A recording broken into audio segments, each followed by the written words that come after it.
Hey everyone, Mike Macniak here. I have a message for today that I think is really poignant and probably will hit home with a lot of people given what we're going through in the world with the coronavirus.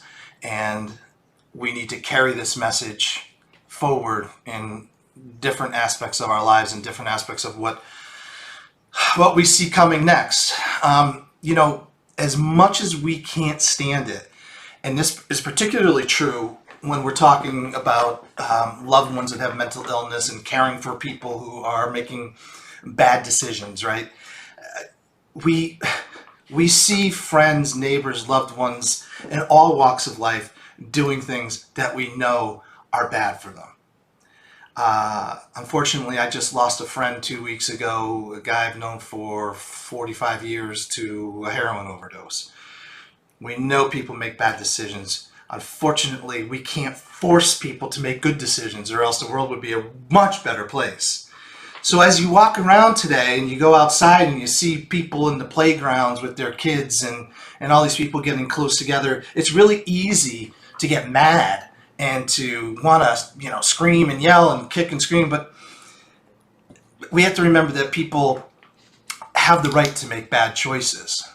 The difference, however, maybe in this particular time, is the bad choices that other people are making can very, very realistically impact every single one of us.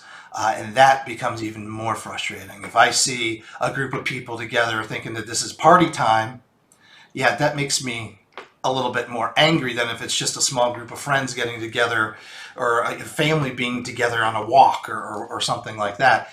But remember, people do have the right to make bad choices. We can debate all day whether or not those choices are curbed when they impact somebody else. But when we're talking about persons with mental illnesses and the struggles that families go through, one of the most frustrating things that we see is, well, my son or daughter won't take their medication. Well, my son or daughter is out there using alcohol when it adversely impacts their mental health.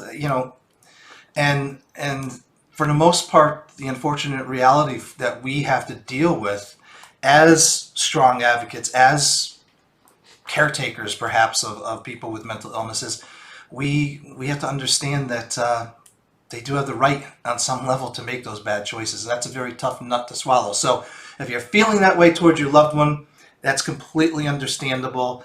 And I'd love to know some of the issues that you might be facing in that regard. And if you, as always, reach out to me. You can always make comments about my posts here. And I'd love to hear some of the stories that you may have where a loved one is making bad choices. As far as what's going on in the world of coronavirus and people making bad choices, all we can rely upon is our local and state and federal governments to really crack down on those people and make them understand that your bad choices with regard to this particular virus can really impact a lot more people than just yourself. So anyway, don't want to get too far down a rabbit hole and get into a big debate about it, but I'd love to know your thoughts. We can continue the discussion in the online forum that way. Take care.